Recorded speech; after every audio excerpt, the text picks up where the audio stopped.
empezando a ir saneando. Todas estas áreas naturales protegidas conforman un sistema nacional de áreas del Perú, que básicamente está conformado por las áreas de administración nacional, las áreas de administración regional y las áreas de administración privada. Están integrados básicamente por tres componentes: el físico, básicamente, que es la parte física, la parte biótica, los recursos que tiene el espacio físico, el componente social y cultural, porque dentro de estas áreas naturales protegidas hay gente. Entonces, tenemos que interactuar directamente con esa población que está en el interior, o simplemente, si no está en el interior, son gente que está fuera del área, pero ha venido haciendo usos de los recursos dentro del área. Y finalmente, el elemento legal, el componente legal, que es básicamente la norma que establece esa área natural protegida, ¿no? Y ya tenemos un sistema de la articulación o la relación que existe entre los diferentes componentes para poder llevar a cabo una buena gestión. La misión del sistema es muy similar a los objetivos que tiene las áreas naturales protegidas. Nos interesa tener una muestra representativa, ecológicamente representativa. Son áreas mutuamente complementarias y aportamos también como sistema al desarrollo del país. Dirán, ¿y todo esto que tiene que ver con las políticas territoriales? Nos interesa porque simplemente para tener esa representatividad ecológica tenemos que ordenar el territorio nacional. Y para este caso, en caso de áreas, que es un caso más un tema más de conservación, se ha venido trabajando inicialmente a nivel de biomas.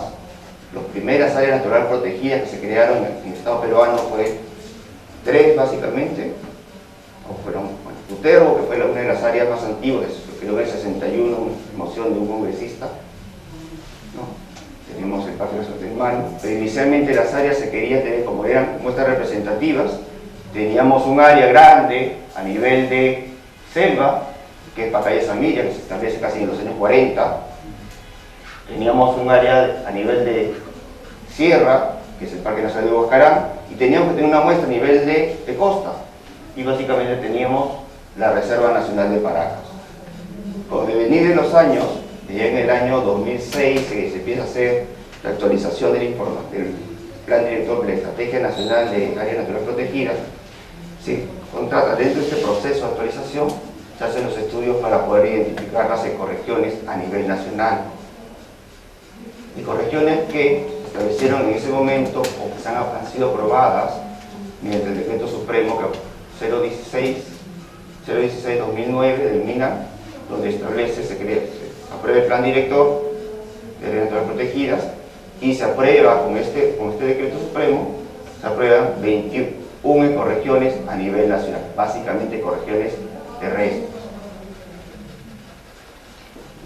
que son básicamente estas que están acá. Pero lo que nos interesa, y este Plan Director también indica que para conservar una muestra representativa, deberíamos tener mínimo el 10% de cada ecorregión.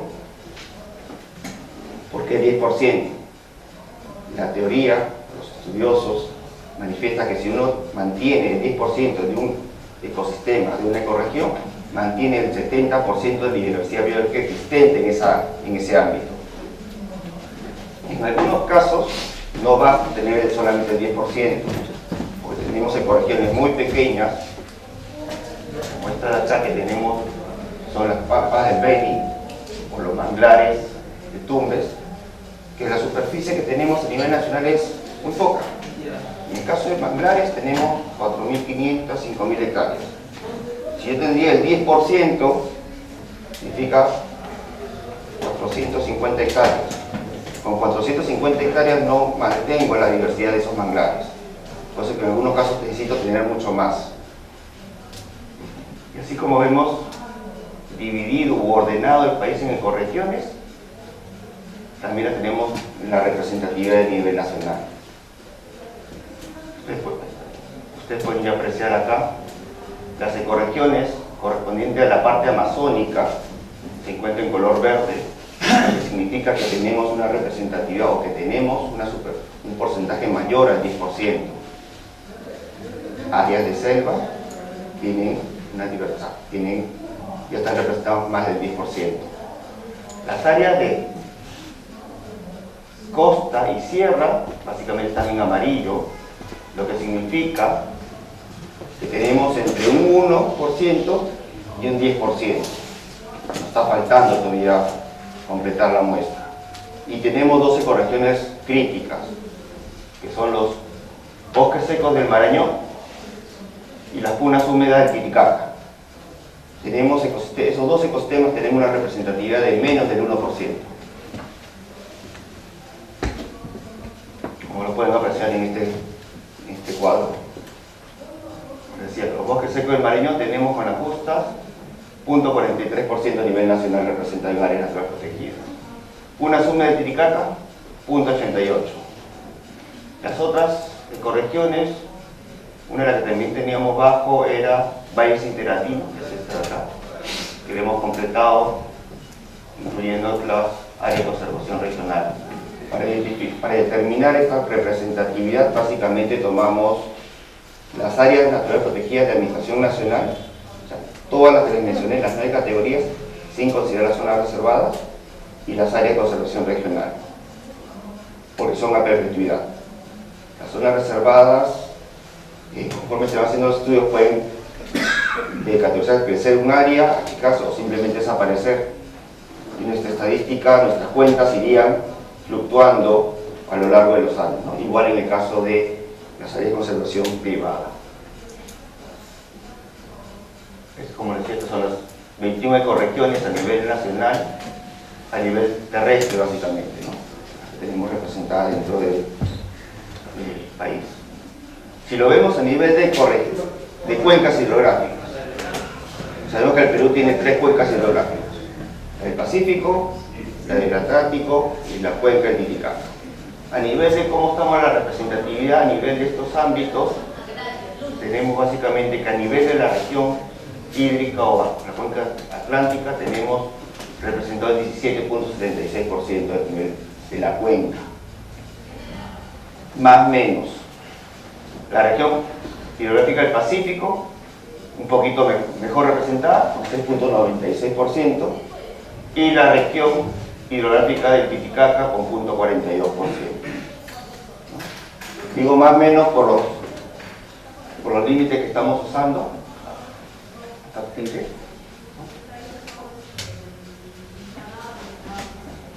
Y si hablamos a nivel del tema marino, la parte marina, básicamente nos estamos ciñendo a estos dos estudios que tenemos, y esto sí he trabajado y también está, digamos, validado por el INMAR, que es el Instituto Nacional,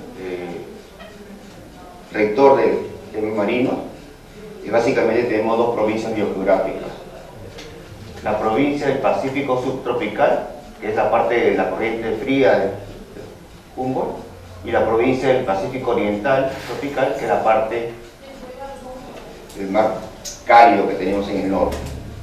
¿Cómo va la representatividad? Porque también nos interesa tener representatividad a nivel marino.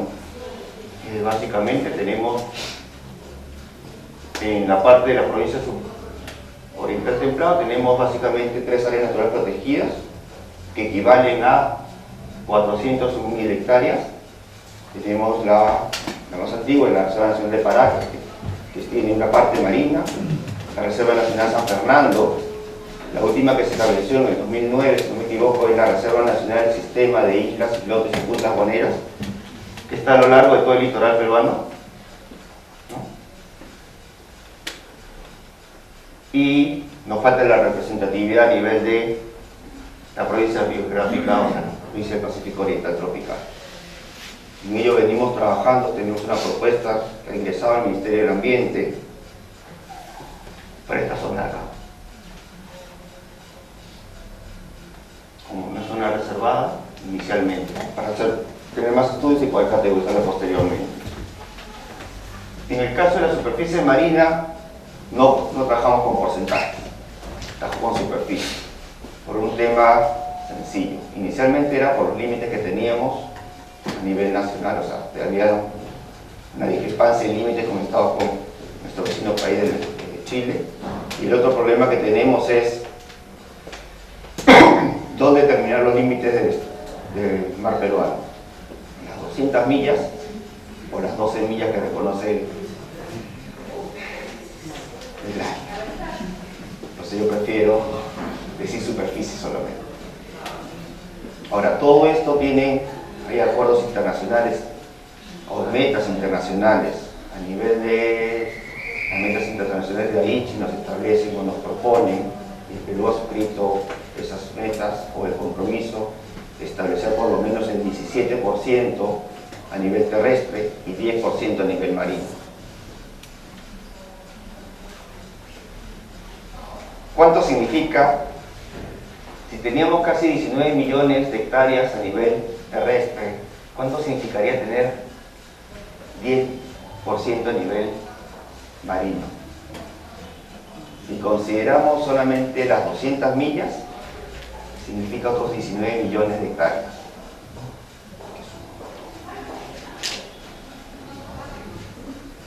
Ya empezamos a ver el tema de ordenamiento territorial.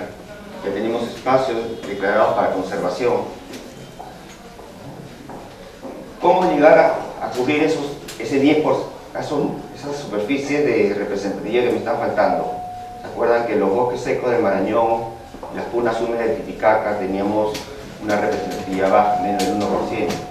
No todo va a poder ser establecido, no todo va a poder ser la categoría de área natural protegida, porque existen derechos, son espacios muy pequeños. Lo que se ha venido trabajando a las fechas con los diferentes gobiernos regionales, con los 24, 25 gobiernos regionales, y hemos estado trabajando con ellos para trabajar el tema de mosaicos de conservación o que teniendo en cuenta las diferentes modalidades de conservación, para establecer así los sistemas regionales de conservación a nivel de cada región. En algunos casos se ha trabajado con la Gerencia de Recursos Naturales, en otros casos se ha trabajado con la Autoridad Regional Ambiental, que son algunas regiones que tienen establecidas, y ellos han dado su prioridad de conservación. En algunos casos, una muestra de ellos, de este mosaico de conservación, es en la región de Piura, el departamento de Piura. Ellos tienen un área de conservación regional que es Salicral-Huarmaca, básicamente es el bosque seco de Salicral-Huarmaca. Ellos proponen que a lo largo de este corredor, que es básicamente bosque seco, se establezcan otras modalidades de conservación, que no necesariamente están en manos de, en este caso de SARNAP o del gobierno regional, sino van de la mano con otros sectores. Tenemos concepción de conservación, que los da muchas veces, lo está dando el Ministerio de Agricultura y Riego, ahora con el CERFOR, a través del Servicio Forestal. Tenemos las propuestas de conservación local a nivel de las comunidades campesinas que están ahí, podría ser área de conservación privada. Tienen una propuesta de ampliación del área de conservación Salicral-Huarmaca. Tienen acuerdo de conservación con las comunidades, y así ellos están también ordenando parte de sus territorios, dependiendo de la vocación que tenga el ámbito territorial. No solamente hemos trabajado a nivel de una región, sino también a veces hemos tenido que trabajar a nivel de macro regiones o mancomunidades de regiones, como el caso del sur y del norte. En el caso de Amazonas, San Martín, se han puesto de acuerdo para tener corredores biológicos entre ellos, ¿no? Ustedes ven la propuesta que ellos tienen, cómo se interconectan las diferentes propuestas que tienen ellos de área de conservación o de diferentes modelos de conservación. También incluyen, entre otros sistemas regionales, incluyen las áreas naturales protegidas. Acá está el Parque Nacional Chicamuca, la zona de la ciudad de Santiago Comaina, la Reserva Comunal Tuntanaín. Este es el Santuario Nacional Cordillera Colán, la Reserva Comunal Colán, o Chayunaí, perdón, el Bosque de Protección Alto Mayo, Parque Nacional Río Abiseo, y este es el Parque Nacional Cordillera Sur, que interactúan con las otras modalidades que están estableciendo. Tienen una serie de categorías o de modalidades, entre ellas área de conservación regional, que es la Cordillera Escalera, que es esta de acá, no, esta de acá. Área de conservación privada, concesiones de conservación, sitios priorizados para conservación, tanto establecido por la misma región y por un proyecto PRONAM, ¿no? Igual en el caso de la región Arequipa, Moquegua, Tacna, han establecido sus corredores de conservación en función a sus áreas que tienen ya en esa zona. Tienen la reserva paisajística se puede decir que es Tahuasi, que es esta verde. Esta de acá como núcleo está con la Reserva Nacional Salinas y Aguada Blanca. Y en ese sector de acá, que no se ve muy bien, está el área de conservación regional Vilacota Maule. Y está proponiendo también algunos ámbitos para establecer otras modalidades. ¿Cuáles son esas otras modalidades? Las que tengo identificadas a la fecha. Tenemos dentro del sector agricultura y riego, tenemos a nivel de forestales, concesiones para el aprovechamiento de diferentes recursos. La madera, concesiones de conservación, concesiones de ecoturismo, concesiones de forestación y reforestación, concesiones de áreas de manejo de fauna silvestre. Cada sector tiene su competencia y tiene su forma de cómo se establece. A nivel del sector agua, el ANA tiene una modalidad de conservación que se han identificado dentro de sus normas. A nivel de agricultura, a nivel de INIA, tienen el reconocimiento de zonas de biodiversidad y áreas de cultivo con certificación orgánica. A nivel cultura, el Ministerio de Cultura tiene para establecer paisajes culturales o en algunos casos muy particulares, que no lo he puesto ahí, que son las reservas territoriales, que son básicamente áreas en selva donde existen pueblos en aislamiento voluntario, ¿no? No es necesariamente una categoría de conservación propiamente dicho, pero es en fin de proteger a las poblaciones humanas más vulnerables, que también las tenemos dentro de algunas áreas naturales protegidas de Administración Nacional, ¿no?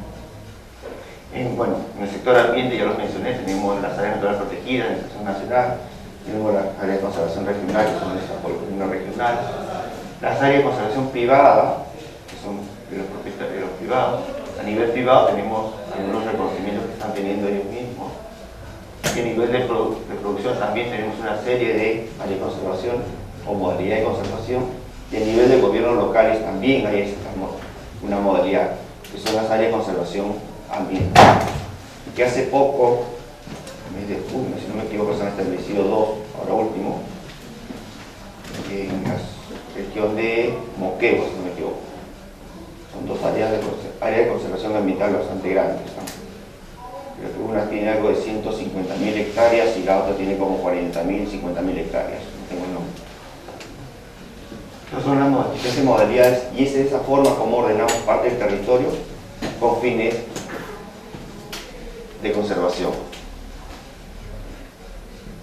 No solamente nos dedicamos a conservar en áreas naturales protegidas.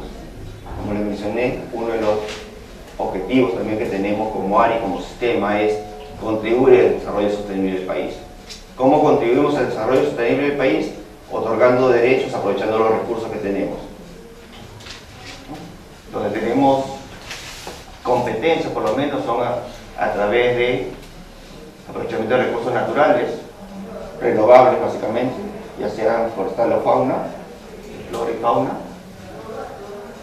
turismo en diferentes modalidades de conservación, en diferentes modalidades, tema de investigación y manteniendo procesos ecológicos y ecosistémicos que permiten el desarrollo de la población.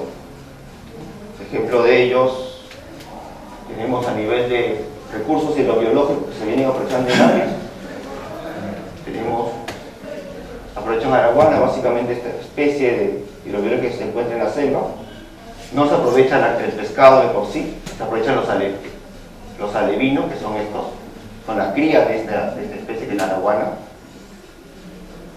Esta especie se exporta a los países asiáticos como ornamentales. Tenemos otros recursos que las conchas negras a nivel de la Reserva Nacional, los santuarios nacionales manglares de Tumbes, conchas negras y cangrejo, y a nivel de la selva también el paiche.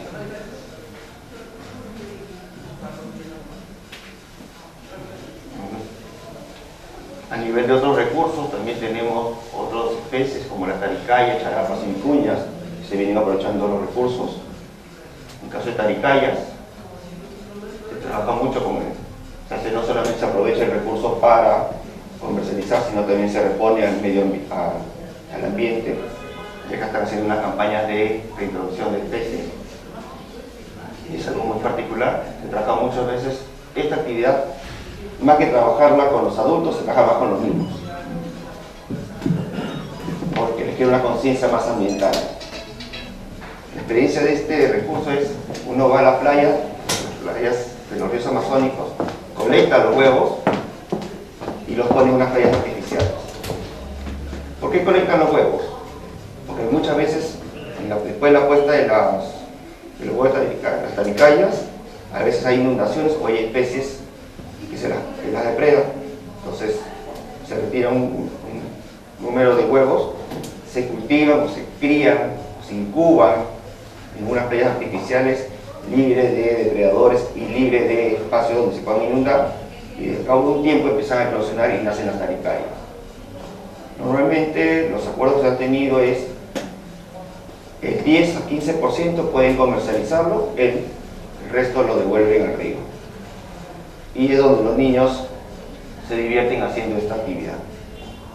En algunos casos se toma con fines más comerciales y se hacen programas de adopte una tortuga. ¿Qué significa adoptar una tortuga? No es agarrar, comprarla y llevármela a mi casa. Simplemente pago una cantidad X y la devuelvo a su medio ambiente. Eso es en caso de talicayas. En caso de vicuña, se viene haciendo aprovechamiento de la fibra de vicuña a la fecha, en Pampa Galera, que es una de las reservas nacionales que tenemos, y se tiran las vicuñas, se hace aprovechamiento de la fibra, y aparte muchas veces se usa con fines turísticos. Otros recursos que se aprovechan a nivel de flora, básicamente en la Amazonía tenemos el aguaje. Antiguamente las poblaciones rurales o las poblaciones locales, que hacían con esta palmera, tumbaban la palmera, caía ella y cosechaban los frutos. Una práctica no sostenible, porque solamente aprovechas una vez ese recurso o una vez esa palmera. Entonces empezamos a trabajar con ellos es básicamente el treparse a la palmera a través de algunos herramientas o medios, cosechan el fruto del aguaje y al año siguiente nuevamente vuelven a cosechar. Han logrado mantener el recurso, lo que antes se los tumbaba, ahora suben y bajan la palmera y cosechan. Tenemos a nivel de aguaje, a nivel de castaña si no se sube el árbol, espera que caiga el coco. Con mucho cuidado, porque si no sufre bastante con un poco de la cabeza.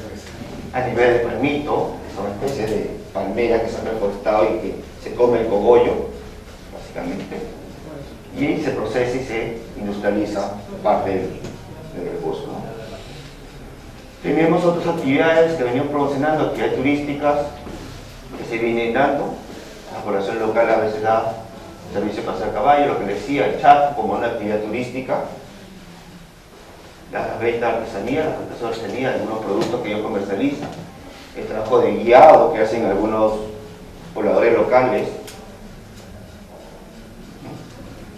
y así, no solamente son estos bueno, yo he puesto una muestra de los recursos que se vienen aprovechando. En otros casos también tenemos otros derechos superpuestos dentro de áreas naturales protegidas, como son hidrocarburos, minería. Si tenemos derechos preexistentes, si son derechos preexistentes, están antes del establecimiento del área, tienen derechos y tienen que hacer la actividad.